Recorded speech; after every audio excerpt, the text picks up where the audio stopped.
Hi everyone.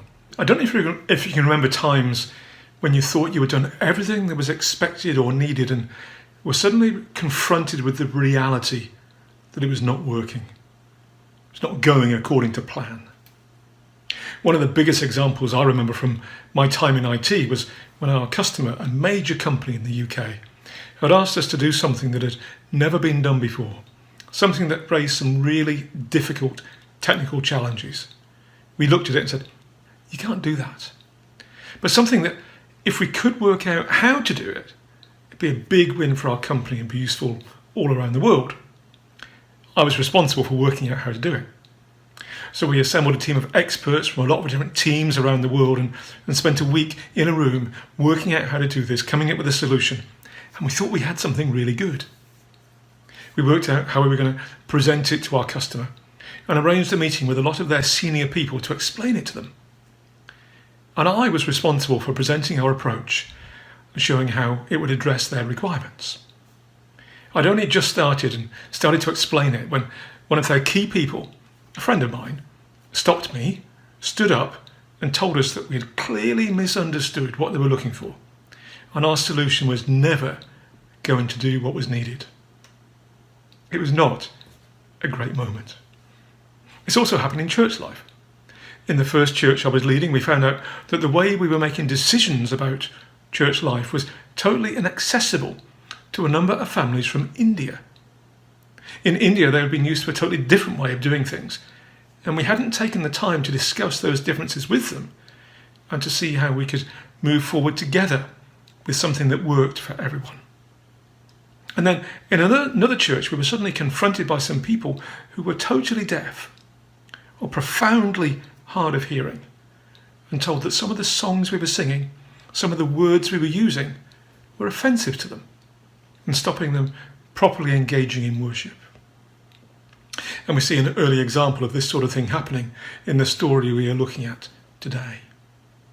On the face of it, it's a fairly straightforward account of an administrative glitch in the life of the early church that, when identified, was recognised as important, addressed publicly and fixed. End of story. Time to move on. But before we do that, I think it's worth looking at it a bit more closely to explore some deeper questions. What was the problem? And how had it occurred? How was it addressed? How would those who have been missing out have felt? What can we learn? We saw earlier in Acts that this first Christian community was one with a deep care for its people. Chapter 2 verse 45 tells us that they gave to everyone who was in need. 4:32 says that they shared everything they had. 4:34 says there were no needy people among them. A great story of generosity and care and compassion and love, one that would have been seen and recognised by the people around.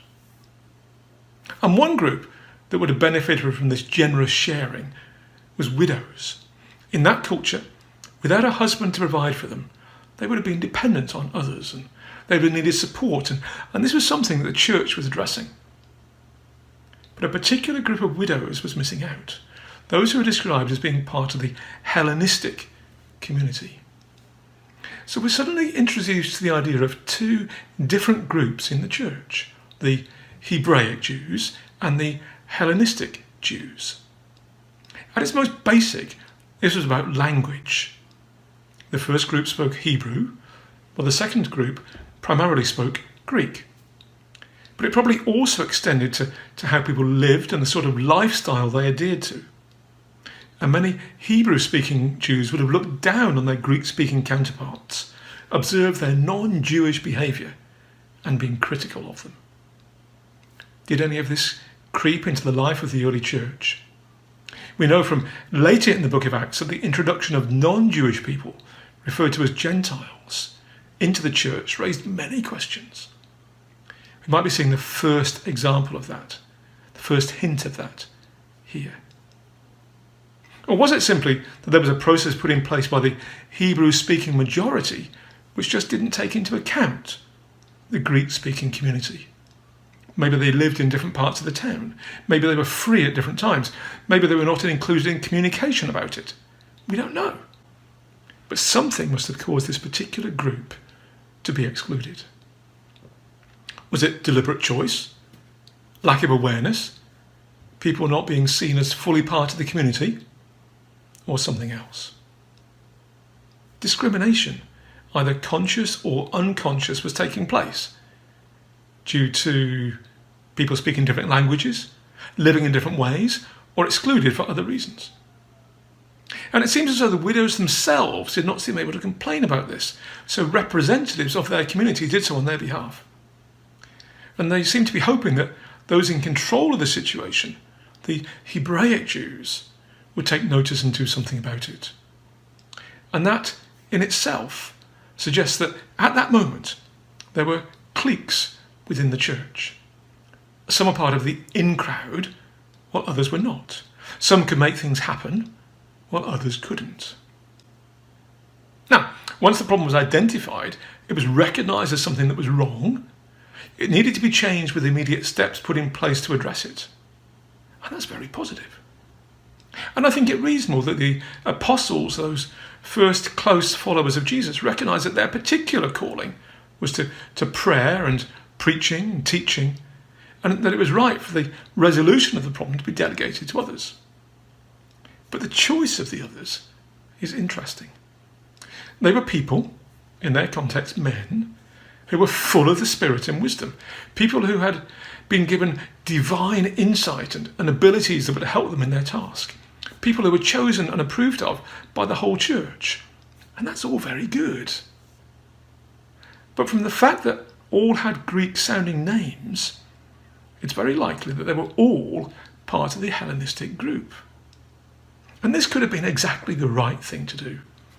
In his commentary on Acts, Craig Keener says this: "This time, instead of 12 Hebrews, the food distribution program is assigned to 7 Hellenists.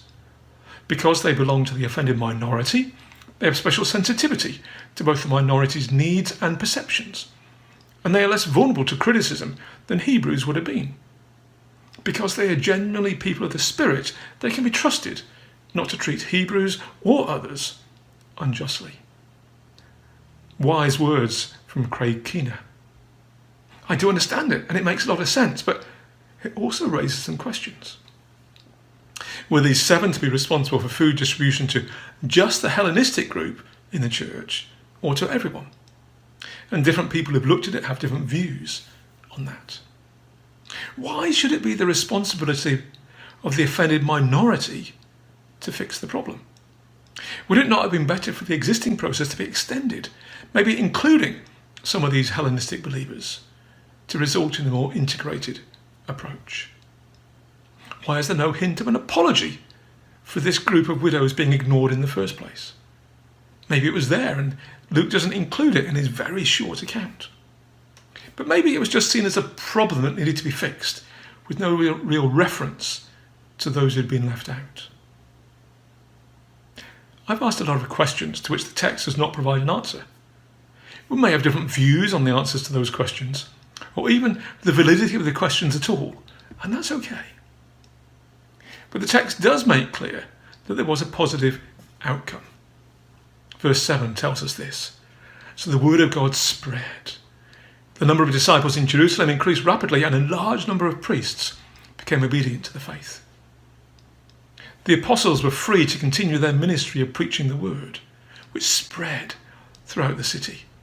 The church grew rapidly, and new support processes in place and the increased awareness of others would have supported that. Even the priests, those with the responsibility for leading the people in worship under the Jewish system, came to realise the significance of the person, the work, life, death, resurrection of Jesus. They responded to him, became part of the believing community. The problem had been addressed. Tensions had been resolved. The church could move forward. Great things continued to happen. I think there are important lessons in this for us today. It reminds us that there may be things we are doing, systems that we have in place that are just not working for some. And there are many ways in which this can happen. It might be that different ethnic groups feel that their preferred ways of worshipping God are being ignored. It might be that some people are not included for whatever reason in the different ways we try to communicate. It might be that some people feel they're excluded from things that they should be part of. It might be that some people are struggling with long-term illness or conditions that make it impossible for them to engage in the way that they would like to. And this weekend we particularly think of those suffering from ME or chronic fatigue syndrome. An obvious example that we've seen over the last months and years is those who are unable to engage with the different pieces of technology that we're using. Or it might be something else. If any of these things are happening here, I hope it is unintentional and due to a lack of understanding that there is a problem. Over the last year or so, we have become aware of some such issues and have tried to address them. But there may be others we are not aware of. And I would hope that if anyone feels they are excluded in any way, they will be able to raise that issue so it can be understood and hopefully addressed. Some things might be easy to resolve, some might take more time and effort, but the first step is recognising the issue and committing to do something about it.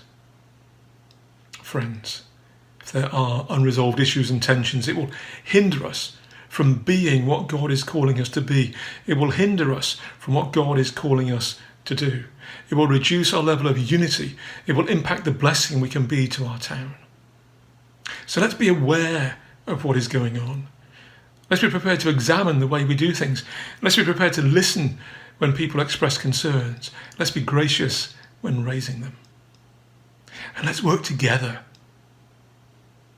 in an even deeper way than all the wonderful ways we've managed to do that so far, so that the word of God can spread, so that the number of disciples in our town increases rapidly, and so that many who seem far away from Jesus, from far away from faith, become obedient to him and follow him for themselves. Here are some questions to think about. How do you think this problem in the early church arose? And how can similar problems arise today? What do you think of the approach taken to resolving the problem? Could it have been improved? And how can we ensure there are no similar issues or tensions among us that would impact the work God has called us to?